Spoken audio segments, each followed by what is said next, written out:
This is Uncle George. Yeah, man. And he is taking a trip to Washington, D.C. Well, we're going to take a trip here in about a month, so my son and grandson can see Washington, D.C. How many times have you been to Washington, D.C.? I think twice. Okay. Right. And how many hours does it take you to drive? Well, at the time I was on business, I would be there. Oh. But from here, we figure about 12 hours Yeah, okay. to get there. All right. It's around 550 miles. Sounds good. Like that, you know. So your son Dale. Son Dale and grandson Zachary. And how old is Zachary? Zachary is 22. We'll be going on 23 pretty soon. Great. He's 22, but he's Sounds like a great trip, George. well, we hope so. We hope it's going to be good. Helen will go, and maybe Deb. Maybe Deb. Okay, She isn't Deb's sure right. yet whether she can get off work or not. Yeah, well, you know, someone's got to work if you're going to travel. That's right. That's it. So let me show you who Dale is. Dale's down here.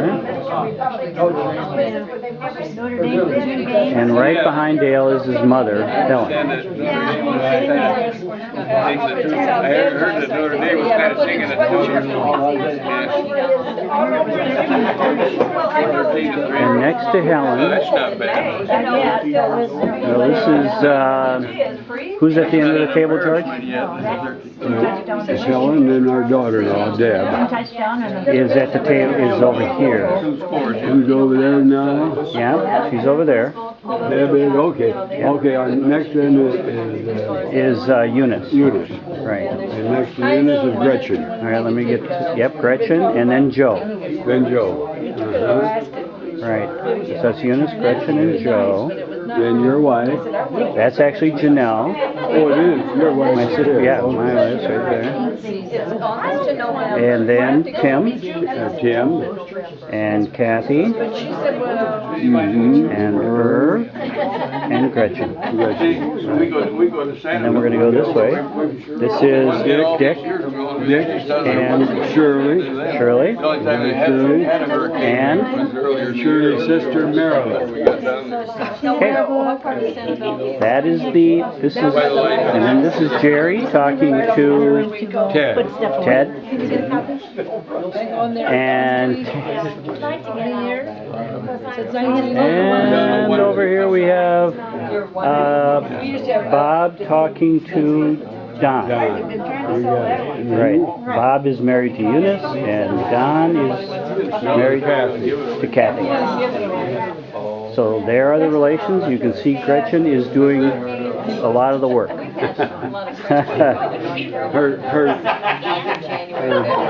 brother-in-law at one time said, if you can't be beautiful, be useful. Yeah, that's great. Thank you, George. Are you live? I want a chair, though. Okay. Okay, Jerry, you're the MC, right? You're the MC? Where'd you see it? What did he make you move? Because he wants a chair too. So he doesn't know how to drive. It was me that doesn't know how to drive. You mean you did it twice today? You went both? No, just once. Okay, Stephen. So, What's up? Who's asking the question now? No, Jerry's asking the question. so we have Are you going to tell them? Aunt Joe, Uncle George, and Aunt Gretchen. Are you sure? Oh, I was supposed to have that. Yeah, so look into the camera. Or you can look at Jerry, too. Or you can look at me.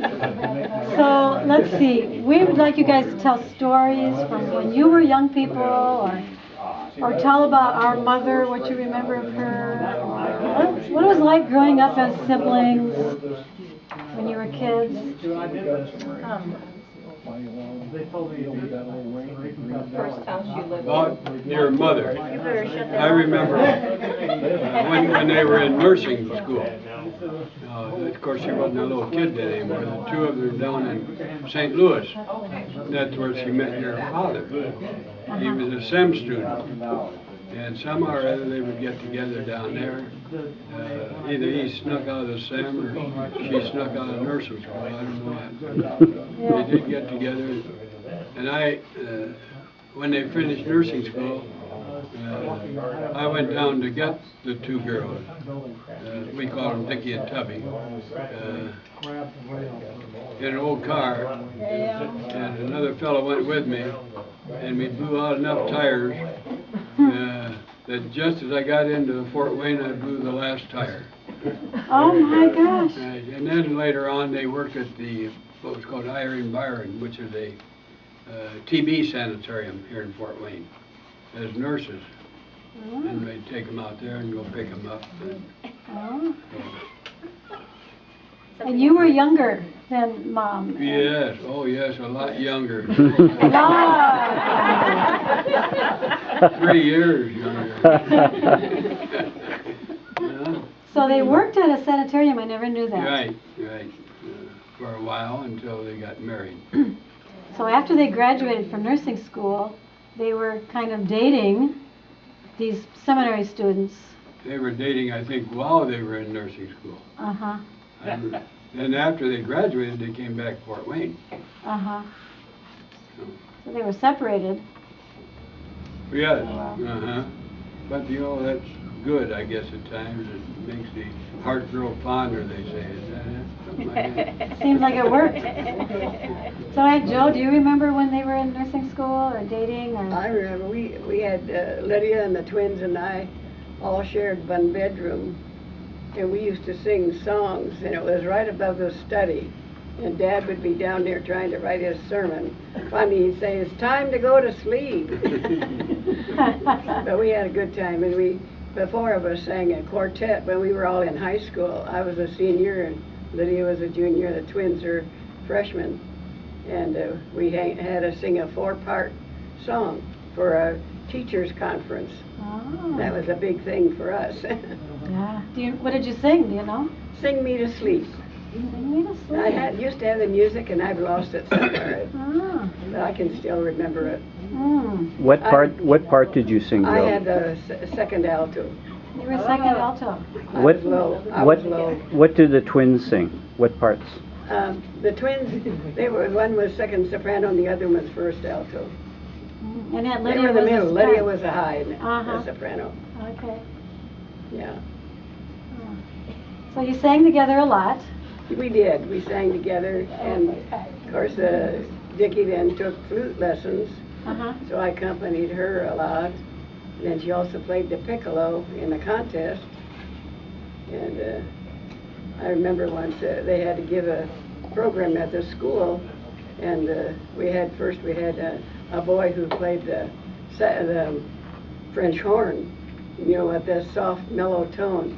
And here comes Dickie with her flute, or with a piccolo, and the whole crowd just laughed because that little thing, yeah, and a high screechy. Yeah. But she was good. She was good. Was she? Yes, she was. She worked hard though. She practiced a lot. And I understand there was a time when the high school band played Stars and Stripes Forever, and she would play that piccolo part. Yeah. In that piece. Yeah. She was good.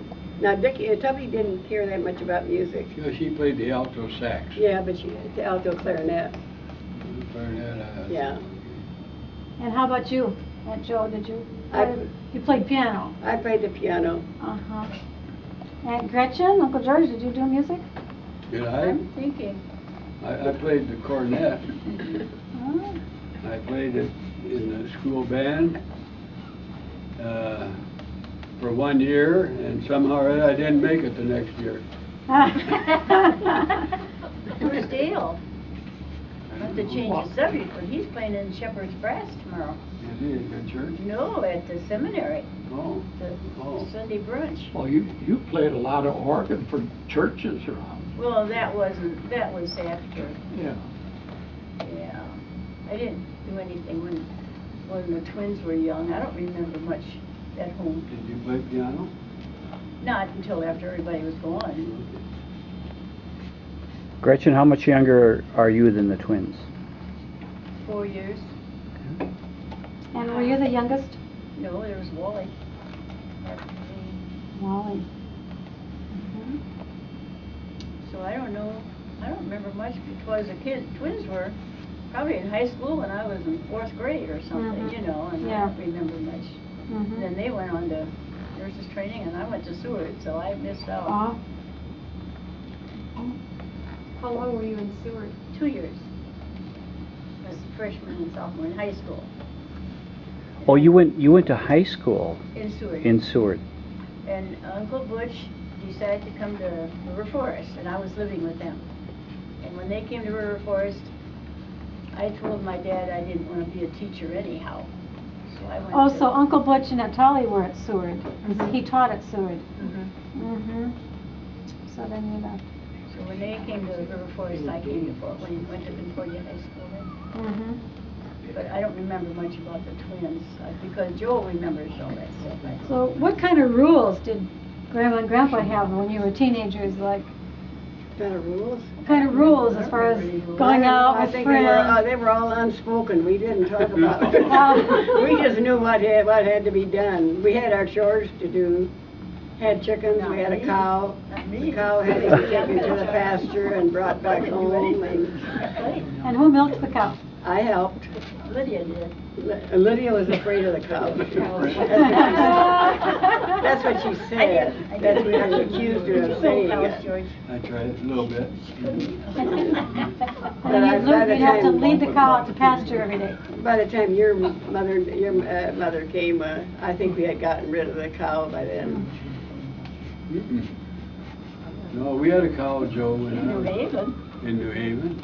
Yeah, in New Haven. Well, when did we got rid of it when we moved to Beaver Before we Dam? moved, we had moved before we even moved. Oh, see. So did you I know, I did took you live the in cow. town and you had the cow in your backyard, or were you out in the country, or? It was in town. That's funny. What? Where did you keep the cow? Well, In a barn. we had a barn. We had to take her to a pasture, and sometimes we would have to stake her out in what we called the commons. It was some grassy area that wasn't used for anything. So there we would stake our cow, bring her home at noon, give her a drink of water, take her out there and stake her to another place. Oh, yeah. Did you have chickens? Yes, we had chickens. I think your mother, if I remember right, your mother made the statement that we had a cow and raised chickens. Now, that's pretty hard to do, you know.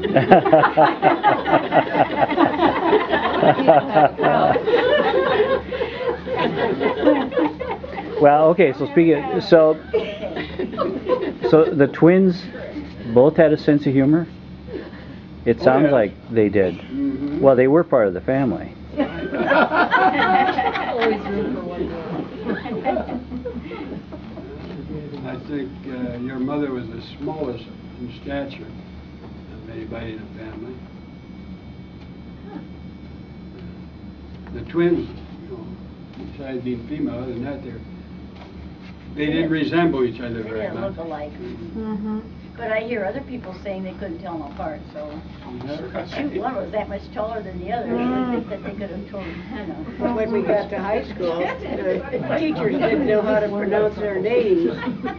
So they call it, well, it was Tabea and Beata, but the other kids always called them to be or not to be. Oh. Oh. So those weren't common names at the time. Oh, no, they aren't today. Never did take. Did those twins do everything together? They went to, I mean, they went I to think nursing they did. school. Did they do things together? Oh, they were all together, always together. What one wanted, the other one. Usually it was Dickie who chose. Tubby went along. Yeah. Okay. Tubby would do whatever Dickie wanted to do. Mm-hmm. But they were different in studying habits. Dickie liked to stay up at night and study. Tubby liked to go to bed and get up early in the morning and study. Hmm. And they both made the same grades. Mm-hmm. So I have a question about your parents.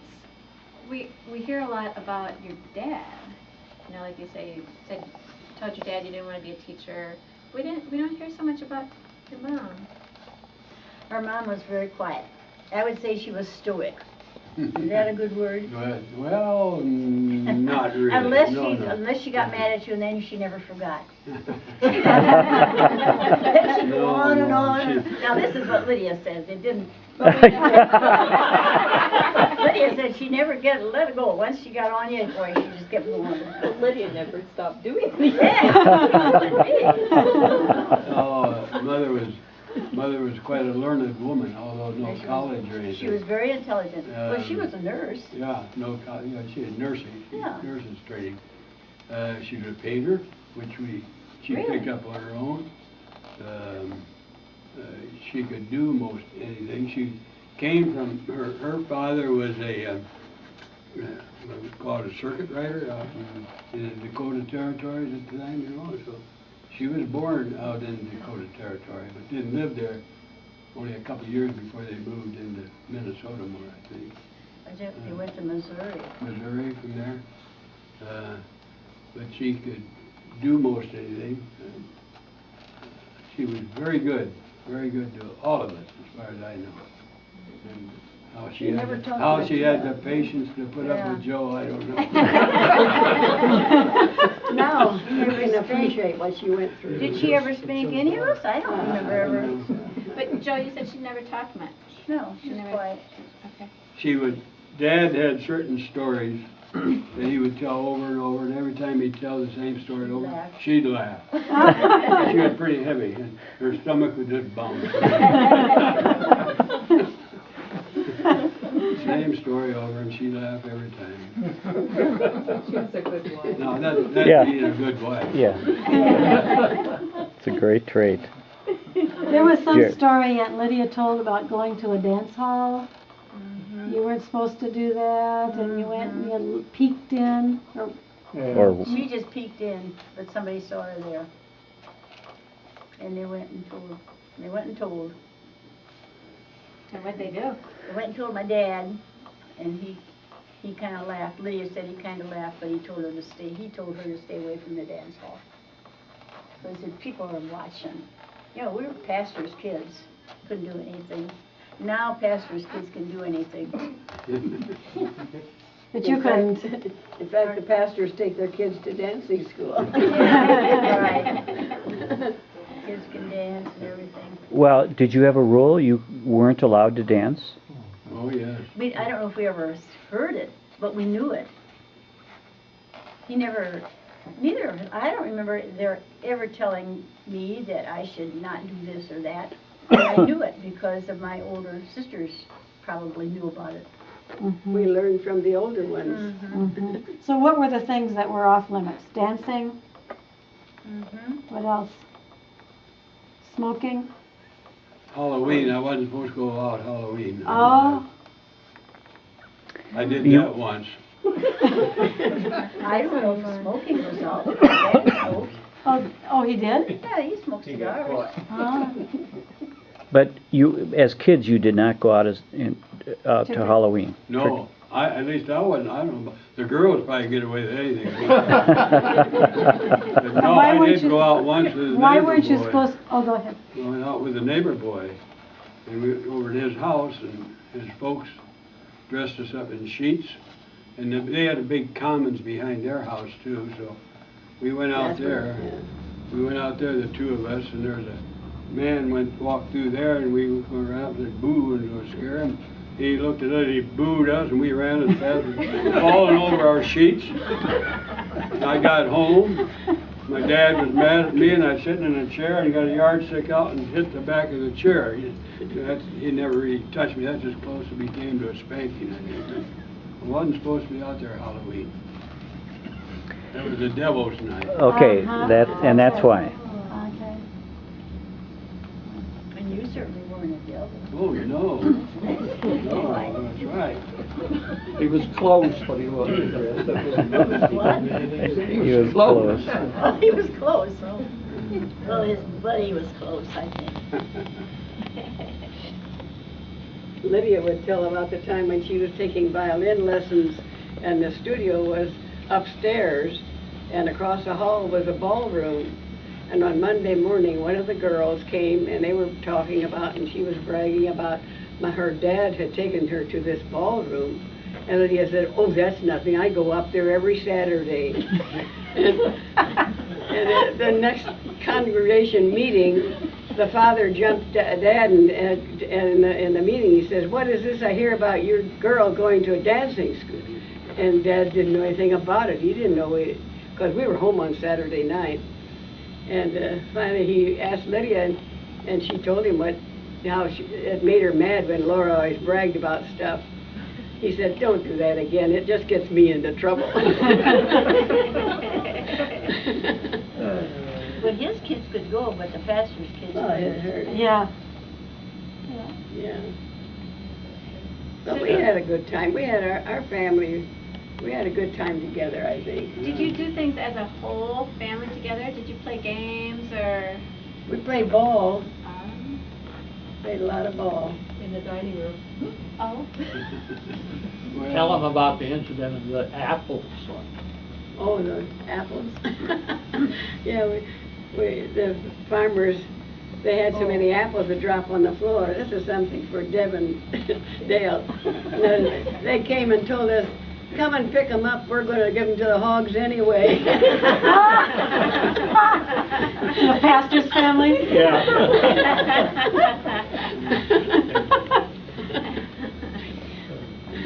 Did you have lots of things where people would bring you food because you were the pastor's family and they would give you eggs or? Not a whole lot. Well, we had to go pick up apples. I remember we'd had these gunny sacks full of apples on the back porch, flies all over, and we had to peel them.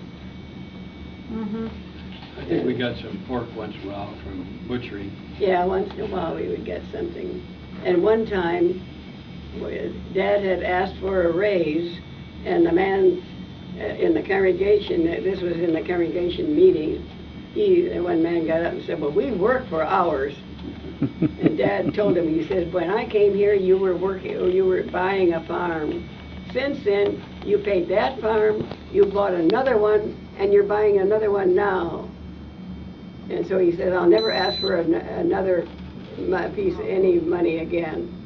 So one of the other members says, "Don't take him seriously." And by Christmas, we got a big hog then.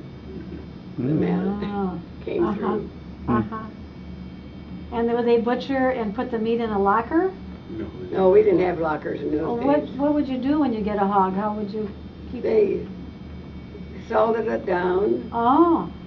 or sausage, make sausage. And put it They in a fry big that crock down. pot and put Yeah, lard Herb across did it. Yeah, Herb knows what they did with meat. Put it in a crock pot and poured lard over it, and that kept it. Okay. Wow. Doesn't sound good. Yeah. And I remember the mother, I think, canned meat, beef too. Did you make homemade sauerkraut? Yes, mother did. I remember on Sunday afternoons, we'd make fudge. Yeah. I never could, but the older ones were making fudge. It didn't last You know, long. I'm identifying with you a lot. There was hardly enough fudge to go around. Those Are you as spoiled as she is?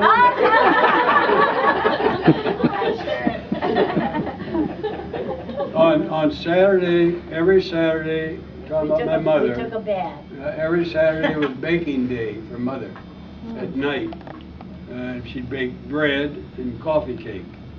And the older ones, older than Joe at the time, it'd be Irene and Tolly Ted and Ted. and Ted. Ted. They would come home maybe after a date or something, and they would get the best coffee cake. They'd be because the ovens weren't the best at the time, you know. Some of them would get a little burnt around the edges or something like that, but they came in late at night, they got the best coffee cake. Because you kids had gone to bed. Do what? Because you had gone to bed. And Oh, you- yeah, oh, yeah. Yeah. Ted was the one who came home from his date, and at night, and he'd eat coffee cake and read the comic book pages, and he'd laugh and laugh, and we could hear him way upstairs in our bed. Can you name all of the children in the family from oldest to youngest? Can we name them? Is this a test? Yeah. Well, we're trying to determine if you're telling the truth or not. Ted is the oldest. Ted and Dolly, is that how you meet? Or you Yeah. want the dates of their No, just the names. From oldest to youngest? Irene, Irene, Ted, Ted. Gary, and Dolly, and Ruth, and Esther, and Joe, and Lydia, and Dickie and Dickie, Tubby. and Tubby, and George, and Grail, and Wally. Is that 13? Did you name yourself? You didn't miss any. Yeah. Do that again. Did you eat German? Did I miss anybody? Yeah, go ahead. Did you eat German foods? Was there German, was it the bread kuchen or Stahlen or whatever you call Or it? coffee Yeah. cake? Yeah? Well, we ate Stollen. Okay. You bet. Coffee cake. We had Stollen at Christmas Oh, time. yeah. And Christmas cookies, and I remember she'd put them, well, she couldn't store them like we do, you know. Put them in a crock with a, I don't know, a towel or something on top of them. By the time you got, they were pretty stale. You know. Tell them what your Christmas presents usually were. Oh, yeah. We all came home from church, we sit at the table and we had a bowl of candy, hard candy, and an orange. And cookies. And that was our Christmas present. Oh, we did have a pencil. We got one little. Oh, we got a We got pencil. one, yeah. Really. Yeah, we got a book. We Well, we always got never books. had oranges other than, unless we were sick, and I was never sick, but Joe was. She got all the They oranges. still rub it into me. I was always sick and I always got the I oranges. never got any oranges. You should have baked And it. we had picnics in the summertime, and how did we get, well, we had tickets or something. Yeah, How'd we get those they gave us tickets? those little tickets. And yeah. then we'd get a banana, which we never got before, you know. And then we earned money by picking bugs off of the potato Yeah, plants. neighbor man's potatoes. Oh. And what would you do with the bugs? Did you put them in a can of Mm-hmm. We cooked them. kerosene? My mother could cook anything. That was our meat for the day.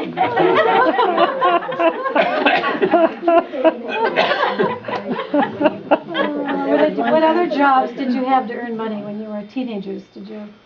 We didn't earn money. You didn't earn money? No. You had a We didn't have it. Well, oh, I thought you meant at home. Doing things at home is what I thought. No, I mean Oh. for neighbors or, Babysat. We babysat, you had a paper route, and you got a bicycle. Those were in the Depression years. There weren't the jobs to be Yeah. had. uh-huh. He taught me how to ride a bicycle, you remember that? Oh. Man, those were the days. Let me ride his bike. Oh. Oh, he taught you on his bicycle. Right.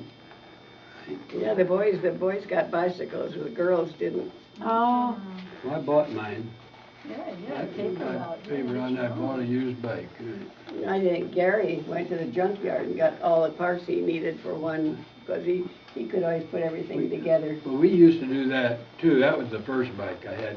You put that, yeah. Where we could get a frame someplace and a sprocket somewhere else and a couple wheels and a can of kerosene to pour over the brakes so they would work and things like that, you know.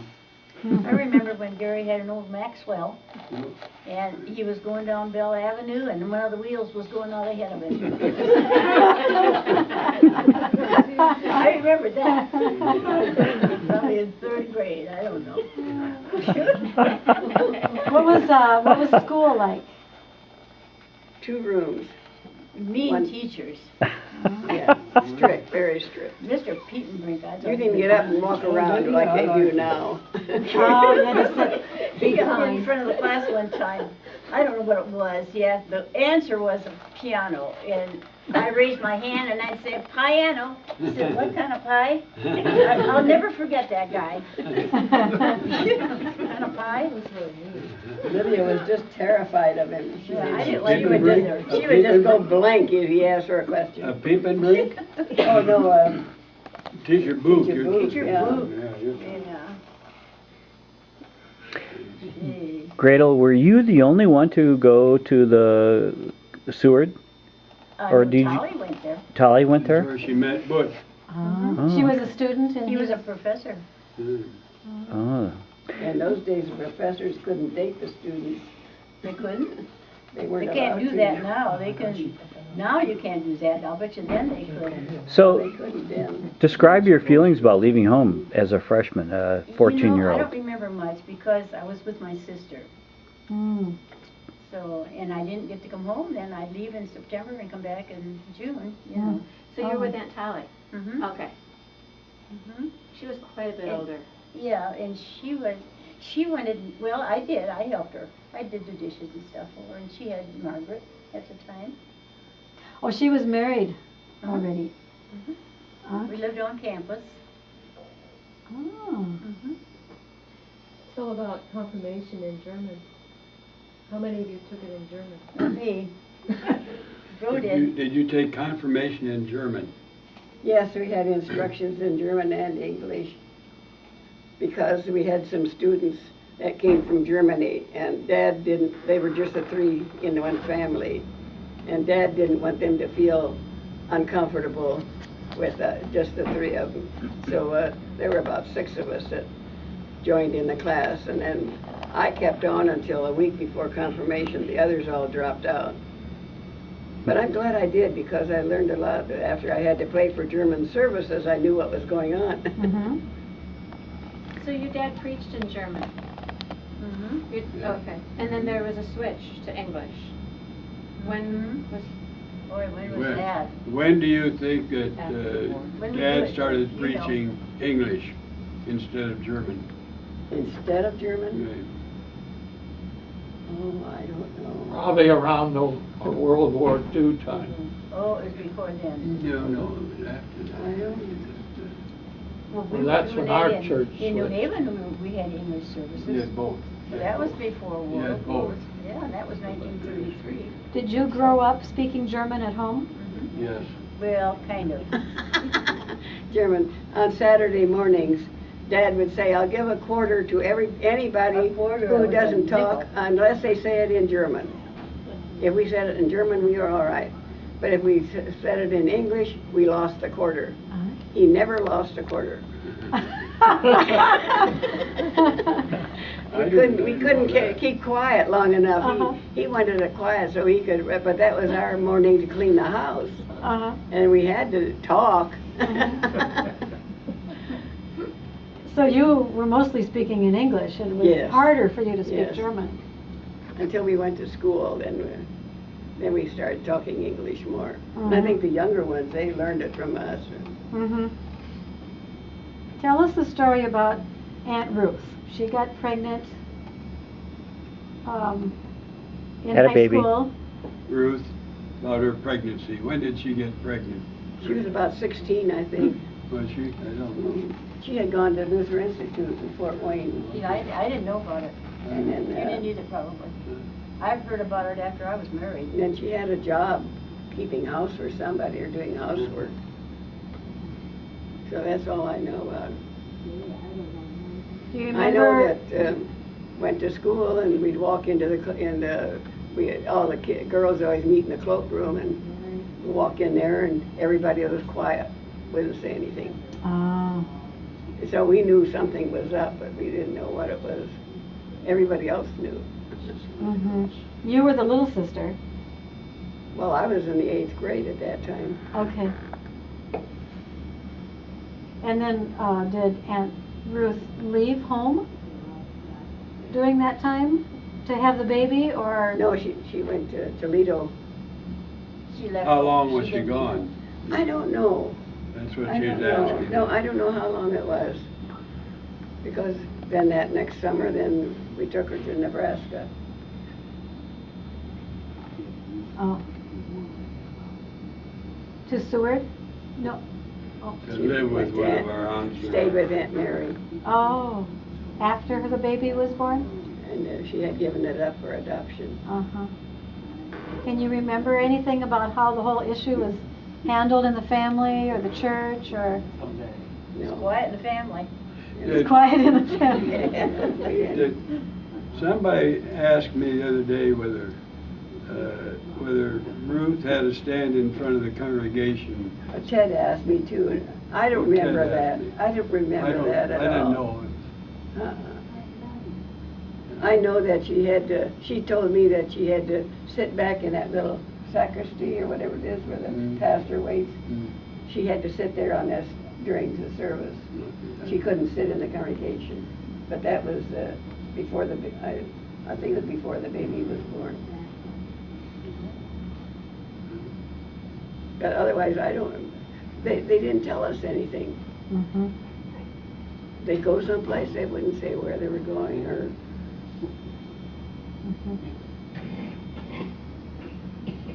And Aunt Ruth didn't talk to you about it afterwards either? Not much, no.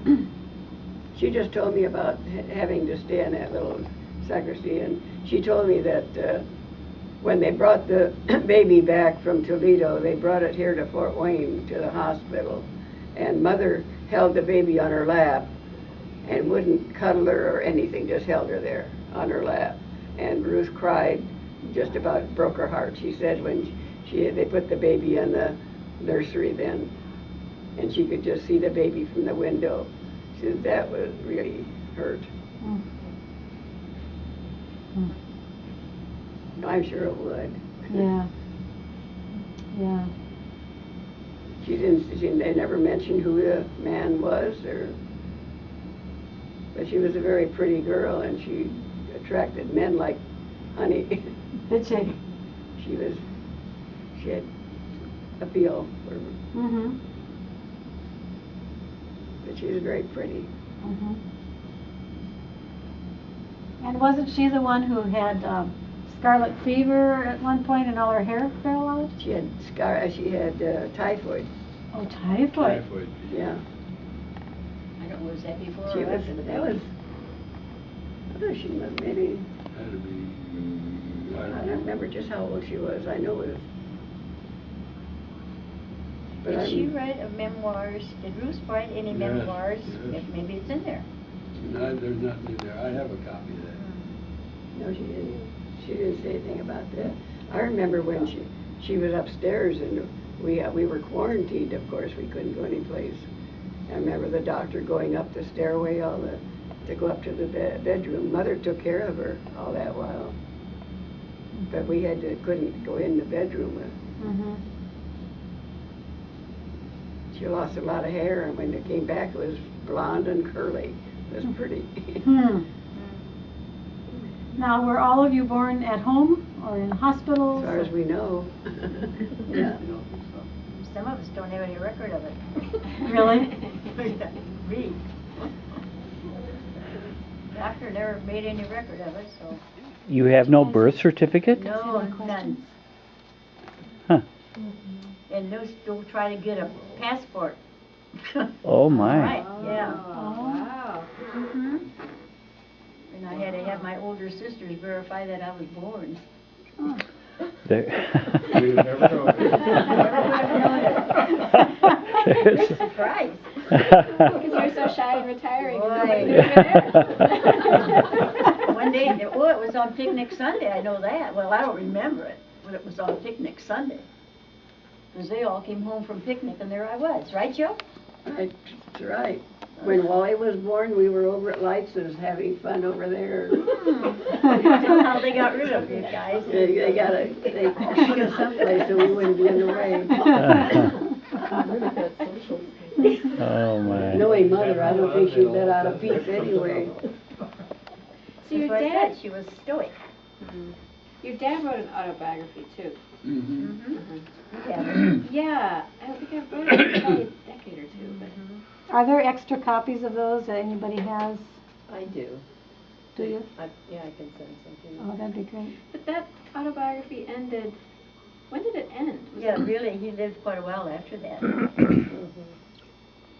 It ended, I think, in, I'm going to say 38, Oh. I believe. Was that So you all were pretty young when it ended. Grandpa? 1939. That's when it ended. 39? That's when my dad asked him to write it. Okay. Okay, that's as far as it went. So he lived to, when did he die? In 1959. So he had 20 years after that.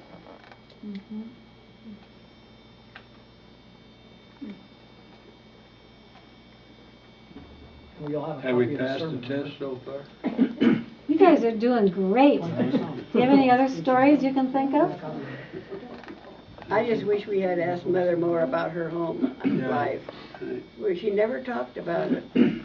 Dad would talk about his, and we always go to see Dad's relatives, but didn't go to see Mother's relatives. We had Aunt Emma right there, though. Yeah. Well, we had Emma and Yeah, and Emma came. I remember when Grandpa came to live with us. Henry. I was about 4 years old. Henry. We saw Otto in Wisconsin. Otto, but Henry. Uncle Otto and Aunt Emma and Henry. Henry. Henry, but no, I'm trying to think of another aunt. Mother's sibling. Uncle Reinhold's wife. Tolly. Aunt Tolly. And Tolly. They lived with you. Emma did. Emma did. Do you remember the circumstances of their deaths? Your parents? How old were they and what were they? Of our parents? Yeah. Where how did they do in their elder years? Well, Dad lived with us. Oh. And he died well, I think both of them died in the hospital. Mother died in the old Methodist hospital here in Fort Wayne. And Joe and I were just talking the other day about her. Because Joe said she was up there. Well, I lived upstairs where my parents lived downstairs.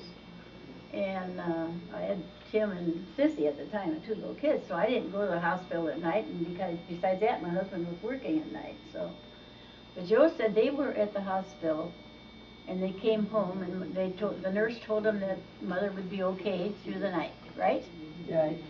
Okay. How old was she at the time she died? Well, it was like 11 o'clock when the phone rang that night. How old She was was 70. Oh. Mm-hmm. Wow. And Dad was 87. So you got a phone call at 11 at 11 night? o'clock at night, they said that she had died. And of course, Dad was in bed sleeping, and I heard the phone. I was upstairs, and I heard the phone.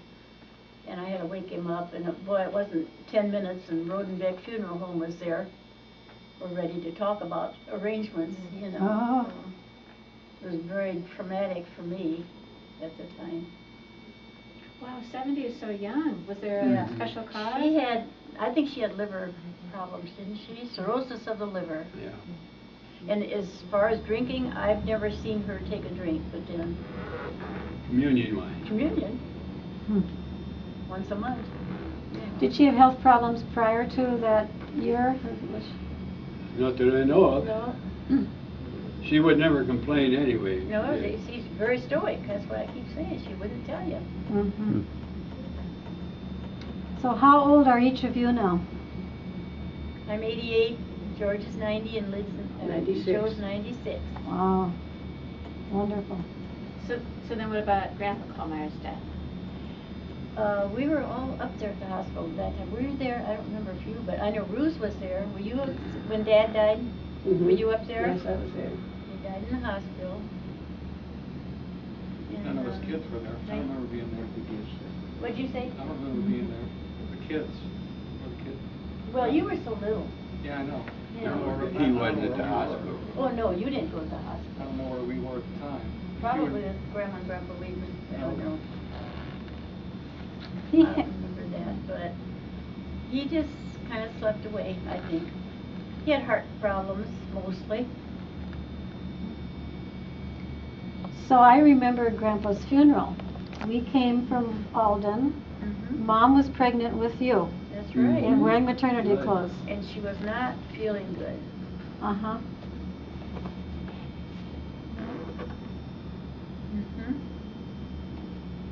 And what I remember about Grandpa's funeral was, I think it was on a Sunday afternoon. I don't recall. I don't And remember. we came and we went to church Sunday morning, all of us relatives.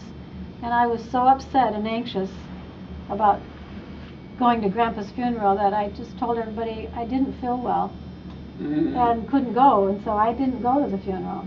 Oh. Because I remember sitting Sunday morning in church and crying, and we sang Jerusalem the Golden. He liked that. Did he? Didn't he like that one? Yeah. That was his Yeah. favorite. So. But then there was a big gathering afterwards in some hall, And I remember Mom there in a maternity dress that was turquoise blue. I remember that too. Yeah. Hmm. And what time of year was that? What month? I think it was when Dad died. What month? January or February. I think it was in February, but I think it was, I don't remember. We went to the cemetery, wasn't it January? could have been January. And Janelle, you were born in July. July. Your mother was 6 months pregnant when he died. Okay, then it would have been more like March, then he would have died at. April. Jessica did it. He'll get the info. we'll get the info. So, do you guys have any other stories or memories or anything you'd like to share? Or anything you'd like to say? Well, I would say that, as far as I'm concerned, I think all of us, all the kids, had a wonderful child life. I know I was not restricted too much. I had a good friend from maybe 4 years old or so. I could go visit and stay there all day and come home. Nobody worried about us, you know. We could do different things around in a small town that you can't do today.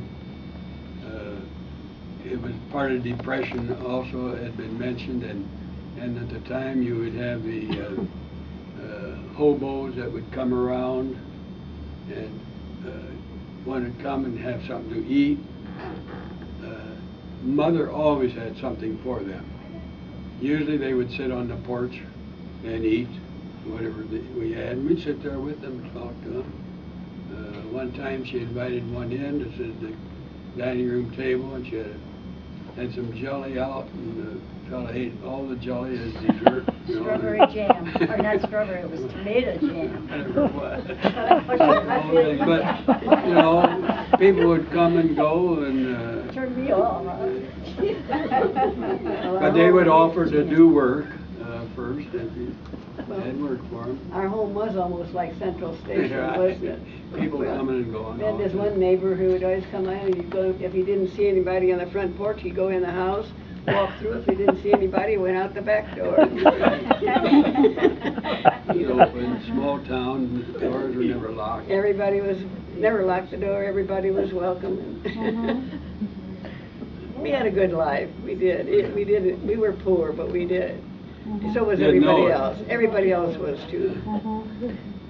I remember when they had Communion Sunday, how everybody would come to the house and announce for communion. Oh, yeah. Yes. Uh-huh. And they announced for Saturday. communion. Did you do that too? You had to go to the pastor's house. Did you? Well, I had good sisters too. I have to say that. Yeah, you did. I You had 'em? You still have them. Well, I still And they're- have one good sister. But anyway, when the folks were gone somewhere for the evening, I guess, one time, we had a doctor in town.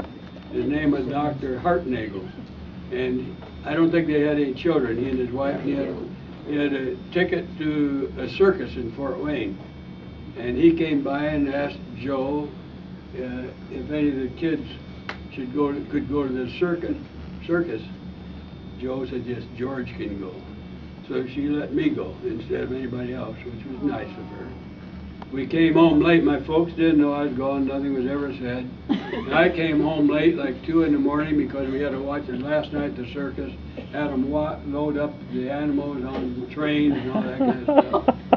And came home and sat down in the middle of the living room. I started crying. And I said, I want to go to bed too. I missed the bet game or something like that. My mother got up, she didn't even know I was going. she didn't take bed check that day. Joe said, yeah, George can go to the circus. So I think he asked if you could go. Oh, Yeah. Was that because you had given some skin over your back? no, I don't think so. Oh yeah, what's that story? Take your shirt off so they can see it. No, we don't want anyone taking off their clothes that'd be now. obscene. Can't have that. My mother wouldn't allow that. Well, that was a boy about my age got run over, I think, by a milk truck when they would go around and pick up milk, and he had broken leg, some broken part on him, and it required skin graft. And being the pastor's son, why, I was chosen to give skin, and it worked. And I was about 6 years old, maybe at the time, something like that. You know. But it worked. They took the skin off of your back. Off my back, right? It's just like taking the skin off your back. Yeah. Well, You started that saying. Good. Now you're famous. and when I was in the service, I worked with mules.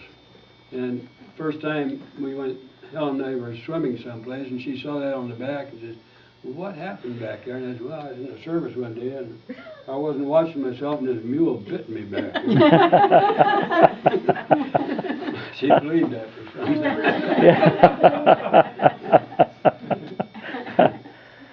Do you remember it hurting? Did it? I mean, did I they put you under, or- I remember them putting me under. At the time, you had to look into a machine like that, and they said, "See the rabbit or in there or something?" And last I remember, the only thing that hurt was mother would have to change the bandages all the time, and they would stick, and that would hurt when she did that. But you know, after a few times, it healed and gone. So. Yeah. Hmm. Wow. Okay. Anything else you want to say? What if, and Gretchen, you should say, I had 2 good brothers. I had 4 good brothers. Oh. Yeah. Ted, 8 Carrie, good sisters. George. There's an advantage to be the young one, Uh-huh. right? Absolutely. I always said I had 3 brothers, and each brother had 9 sisters. 3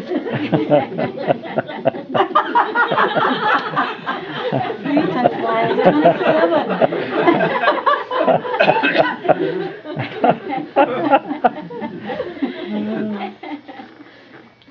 Okay. Well, Cousin Ted, you had some stories to tell about Grandpa Kohlmeier and great-grandpa, right? Yes. You want me to sit here, or you want to sit on their lap? I'm gonna have to go. Okay, Oh. should we stop for a second? Okay, if you're not Okay. here. So, Ted, you've done some historical research on Grandpa and great-grandpa? Did you want to know something about me first? Yeah. Yes. Grandpa and I were exactly 60 years apart. 60? 60. Uh-huh. So he was 60 when I was born. I was born on December 20th, and he was born on December 19th. We're exactly 60 years. Now, how did that happen? Well, I was born in Pennsylvania at 11:30. And or 12:30, and it was 11:30 in Indiana. Oh. Oh my gosh. So my dad ran down the hall, got one of the old phones, and dialed in, "Well, you're a grandpa."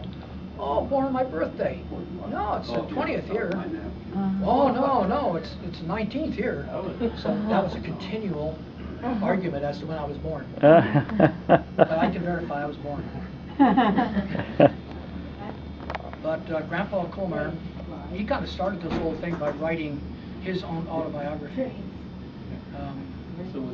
You hear about other people writing autobiographies, but you never think about your own family. So when Grandpa wrote that, I got interested in our family. And apparently my dad was not interested in all the stuff that Grandpa had collected. Certificates and histories of something and newspaper clippings. So he just handed it to me. He said, "You're always asking the questions here, you can follow through." So I did that, and that's what started me on genealogy. And then all the stories that came out. And now I'm still collecting all the stories on people in our family to find out what they're doing. Great-grandpa, I never met him, but he came from Germany, and his name is Heinrich Pflege. When he was old enough, 20 years old, 1861, he joined the military to fight in the Civil War, and he fought for the Yankees, the Iowa Regiment. So how could they be sure without a biopsy? He was, He was just he guessing it was. had malaria and also was So the first one was somehow biopsy. hurt The first one or was like- something happened to him at Vicksburg or Carruthersville, we're not sure which it was. Oh, okay. And he received an honorable discharge. When he got back home, So the second one was a biopsy his was malaria? new stepfather was drafted because in But you won't get the result, 1863, you said? Lincoln was running short of men. You got the result. So this what are you fellow's a going back single to? fellow, Right. except now recently married. He owned a farm down in Eitzen, Minnesota. Oh. And he even bargained a little bit with a grandpa, great-grandpa, that he would even pay Grandpa Flagey to take his place. And he said whatever it was he had deformity of some sort. He said, I can't fire a weapon, so it'd be silly for me to do that. So when he got home, his stepfather was drafted Employee just recently died. and went off to war. He had it. And that was 1864. 1 year later, the war was Went over. way below the surface. He Then it spread all over. marched in the victory parade in Washington, D.C. And then they didn't hear anything from him anymore. And she said, well, son, you're going to have to find my husband.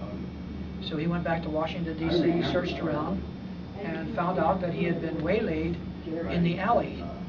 They had that system going in Washington, D.C., that people would watch when the fellows mustered out, when they had money in their hand for mustering out, and they would drag them into alleys, kill them, remove all identity, plus their money, and just leave. And every day they'd have carts going around Washington, D.C. picking up these bodies, and eventually have a tomb to the unknown soldier in Richmond, Virginia, that has to do with all those people who were killed as a result of those alley bandits. So he had to come back and tell his mother that he wasn't coming home, which is probably difficult. She's only married probably 2.5 years. So she said, well, I guess we can get to farming. He says, no, can't do that. Because in 1865, women could not inherit property. And so what are we going to do?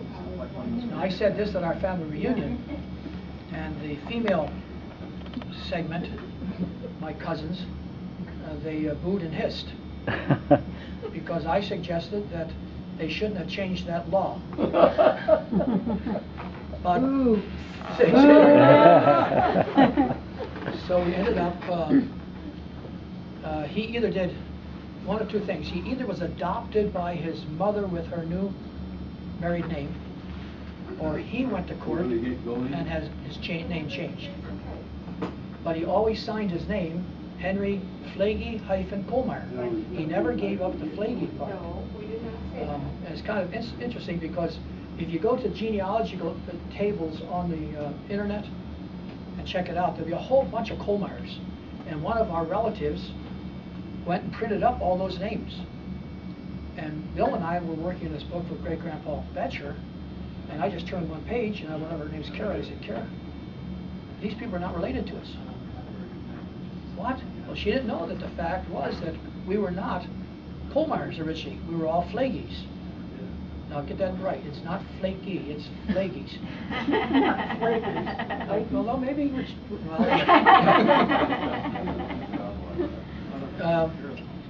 so he then farmed in Minnesota, and in 1880 he was elected a state representative. That's another venture. When I go up to Minnesota, I want to find out if that building is still standing. And if it is, I'd like to find out what room was his as a state representative. And you know how we are as history buffs, we like to keep the antique stuff like the White House does. I kind of like to see if that desk is still there, and the chair is still there. And have one of my children take a picture of me sitting in my great-grandfather's chair as a state representative. Wouldn't that give everybody a thrill? Oh, yeah. If you're just seeing me in the chair. Oh, I didn't give you the second part, did I? So,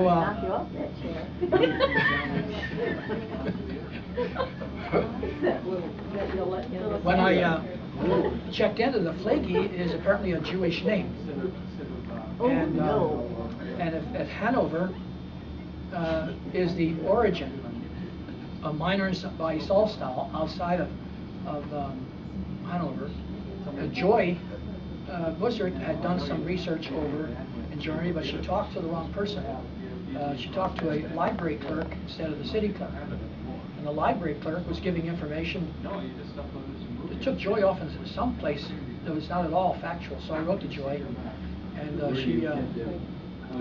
she had written to Lydia and told that she found out that great-grandma Betcher, Natalie Wyman, was actually a pastor, and yet couldn't be because they weren't even married yet. In fact, he hadn't left Germany until 1871. So Joy has kind of backtracked now, but I think she'd like to figure that out because she was over in Germany. So I'd like to get together with her and visit Germany and go to Hanover and check the records. If we are Jewish background, there's a good possibility that Hitler destroyed most of that. Anything that had to do with Jews, he destroyed. And hopefully there'll still be some Flagies who are alive, and maybe they can relate just exactly how we're related to if we are Jewish. So I kind of told the group at a family reunion that as I looked around the audience, I noticed that quite a few had long noses. And I said, well, where's this going to go? There was a Flagy in college when I was at River Forest. Did he talk with his hands? It was very resembled you, I think, actually. Oh, I wasn't in college, but I wasn't a flake either. But anyway, I said, some of you, I noticed you talk with your hands. And the third one had to do that with sometimes when we get excited as Jewish people, we throw up our hands and we go, and then Bill Stabb said, oy vey, which is a typical Jewish expression. So if we are Jewish, I don't know how we're going to handle that because we've always had pride in our German heritage. So we're going to have to start changing the way our eating habits. Well, can't we be a German Jew? Well, it could be a German Jew, but they were terminated, or they fled the country. We would be German Jews because Kohlmeier is kind of like an adopted name that we received because it's not really in our heritage. As such, Flagy was in our heritage, but Kohlmeier is something we inherited by the fact that great-grandpa's mother, Dorothea Gutland, ended up marrying this Frederick Kohlmeier, who owned a farm down in Eitzen, Minnesota. And I drove down there to see what that was like. Big weed patch now. And I looked for the headstones. My dad found the headstones, and they're on the headstone for Henry. It's Henry F. Kohlmeier, not the Flagy, the F, because he couldn't get all the letters on the headstone. So I have a picture of that. So when I write my autobiography, I want to put that in there. And because my dad never wrote anything either, and he would never talk too much about what happened. I'm finding more about what he did as a child from his siblings than I did from my dad. He and Uncle Gary, they had an automobile together and enjoyed doing all the repairs together. So it was kind of like that. Now, when you talked about dancing, my dad was strictly against dancing. We were not allowed to dance, and to prove his point, he'd bring out a big folder of newspaper clippings. And for some reason, back then, back in the 20s and 30s, if some gal got pregnant, it would say, she was dancing the night before over at Sammy's. And so my dad said, see, there's a linkage between dancing and getting pregnant. Oh, really? I said, oh, that must be true, until I came to college here in Fort Wayne, and they started teaching us some of the play party games, Come My Love, Captain Jinx, the bunny hop, and I said, that sounds good. And I also had chicken hop? A chicken hop, yeah. And then I had to, is that chicken hop, bunny hop too? Then you had to lead in square dances. I was so surprised when I went to a wedding reception, and my grandfather, Hannefeld, who was my mother's father, he was the main caller. And I thought, what relationship was that with my dad and his father-in-law? How dare he participate? So I came home, and we had, ever hear of Waffle Lake? Well, some of you know of Waffle Lake, because that's where I met my wife, at Waffle Lake. We had a gathering of our local congregation and another congregation And they didn't know what to do for recreation. They asked me what I could do. I said, bring some of my records over. So I told my dad that I'm going to go over and have the recreation. What's the recreation? I'm going to teach him some dancing. No, you're not. I said, yes, I am. He said, well, I'm not coming then. Okay. So I led them. The kids had a ball. At the top of the steps, coming down to the basement where I was, it's the undercroft of the gym. He came down, he stooped way down, and I see his eyes looking in and watching. And you know what went through my mind? He'll be waiting for me in the kitchen when I get home. Sure enough. I thought, well, I always had to have my ammunition ready. So I was ready, going to give him a long spiel and everything else. All of a sudden he says, I didn't see anything wrong with that. And here I get all excited, all worked up, and all this work to point, who's my, and 2 weeks later they had a convention of all the congregations. Again, no recreation. My dad said, I know who can lead it. So he runs home, gets all my records. And here I'm leading all these dances with these kids. It changed his mind in terms of what the kids could do. Our oldest daughter was pregnant. We were invited to a Polish wedding. My dad was a pastor of a Polish church in Trenton, New Jersey, and this was in St. Louis, but they were friends of my wife's. And they were invited, her mom and dad and she, and they said, oh yeah, well, come on along then. Well, my dad's going to be visiting. Bring him along too. So we're sitting there, and finally a nice slow song came on. You know, the band was playing none of this polka stuff. And my wife is out like this. And so all of a sudden we're standing up. And my dad, where are they going to go? I said, no, this way. So we got out there and we're dancing. And we were doing the two-step and all kinds of stuff out there. You know, anything had to do with belly rubbing, that kind of stuff. You know? So we got out there.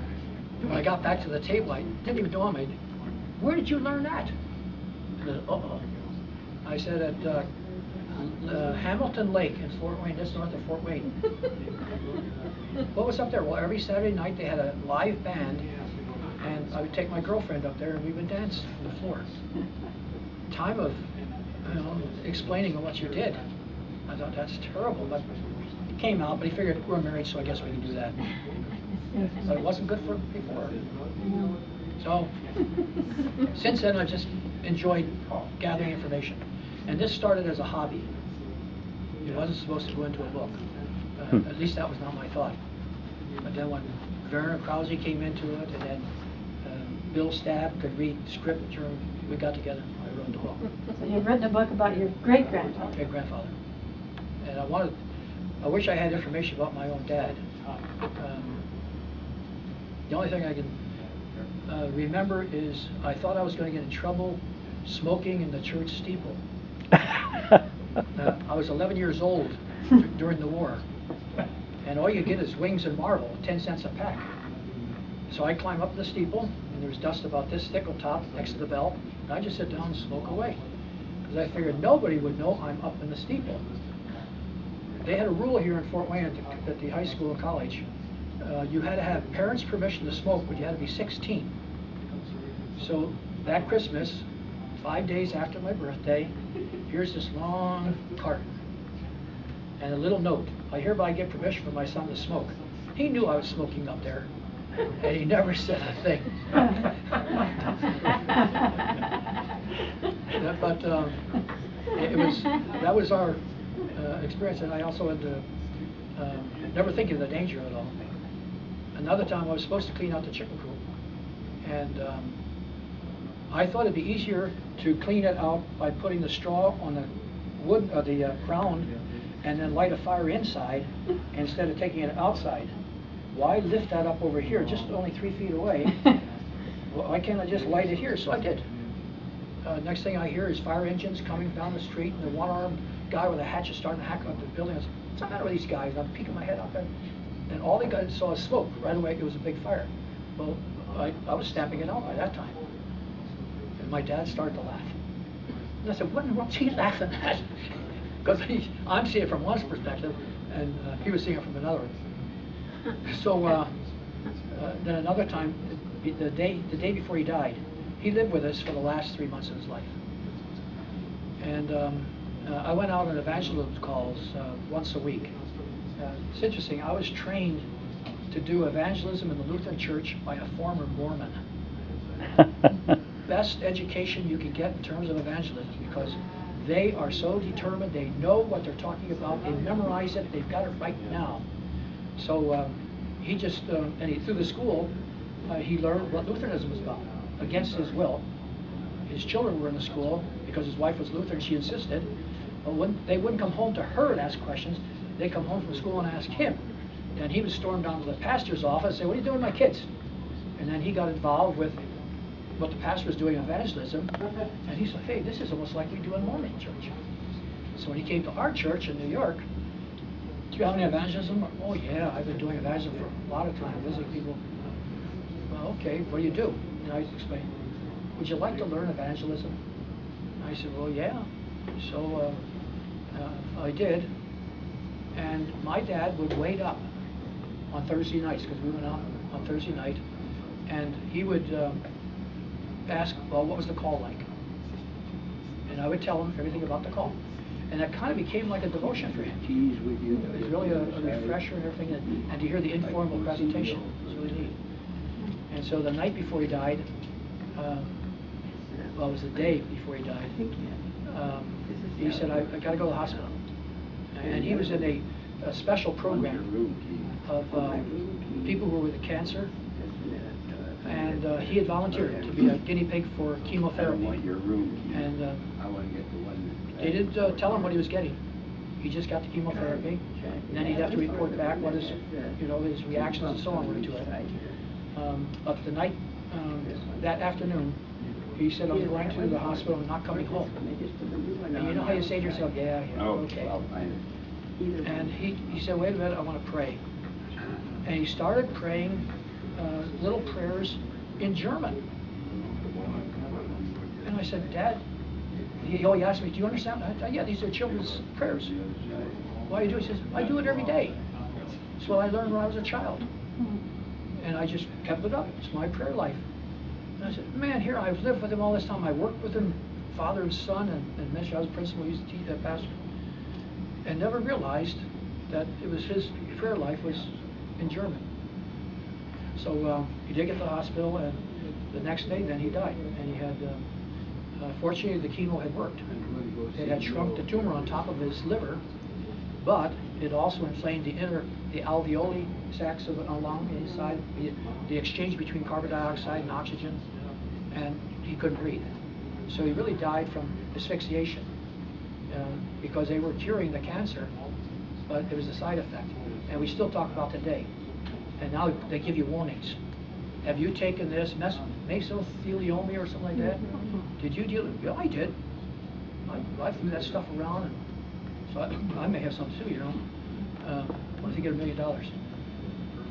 So anyway, that was our life. We were poor, like the rest. I worked at age 9 and brought every penny home, and did that till I was 16.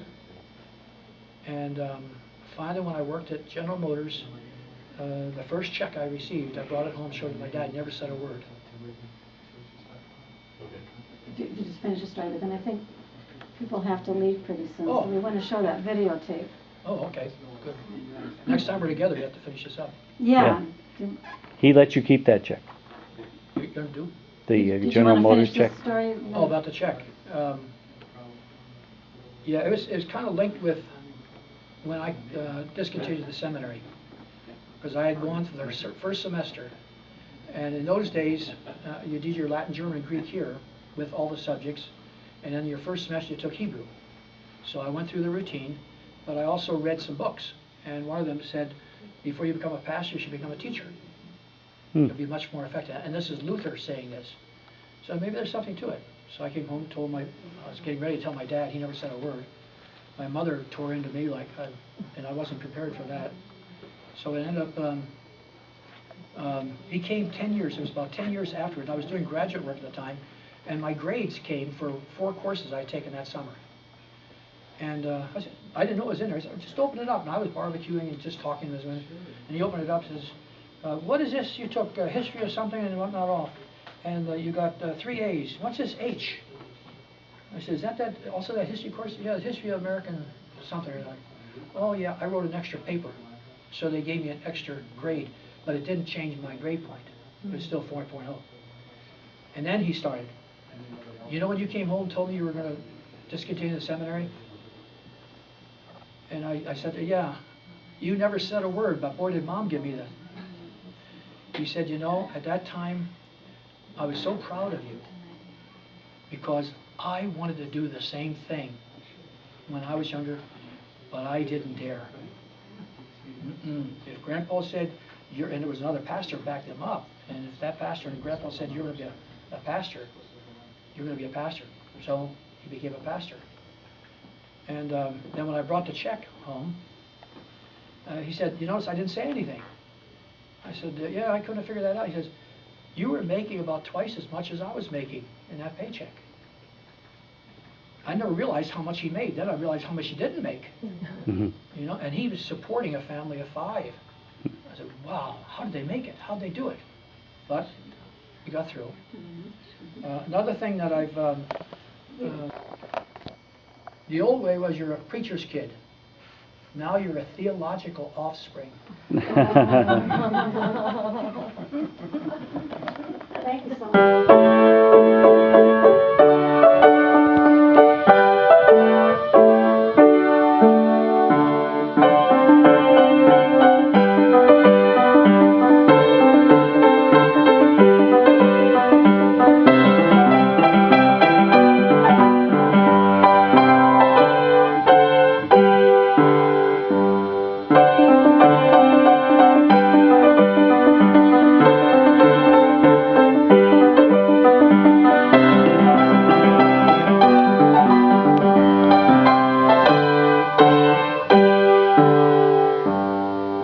That's Mozart. Yay! Great. Do you have Amadeus? Amadeus, yeah. Amadeus? Don't you see Amadeus? I've seen the movie. I've got Here you it. go. I watched it every once to you. I love Mozart.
Children of the Heavenly Father.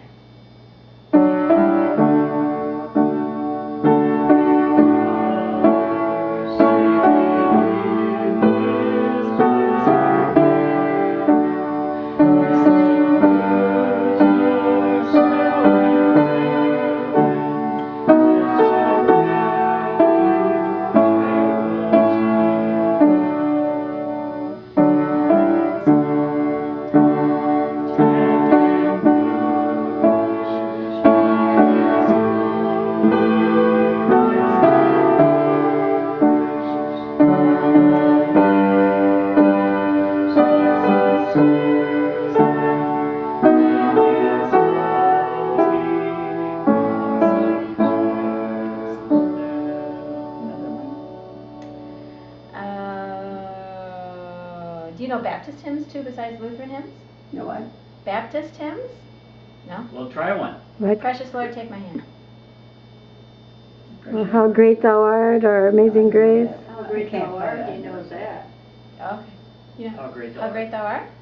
Hmm? How great thou art?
in Yeah, G. okay, I can play any key. You can play, okay.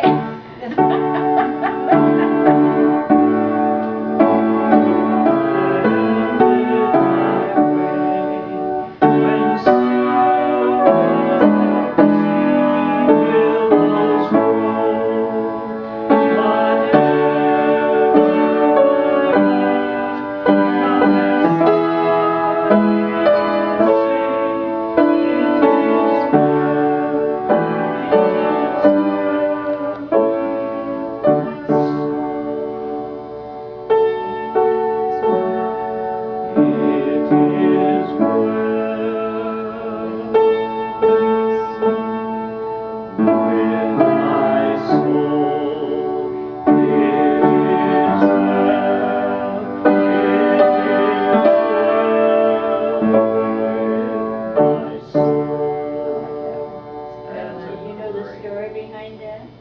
The song or Joe playing it? No, the story behind Another that. one. No, tell me that one. Was that,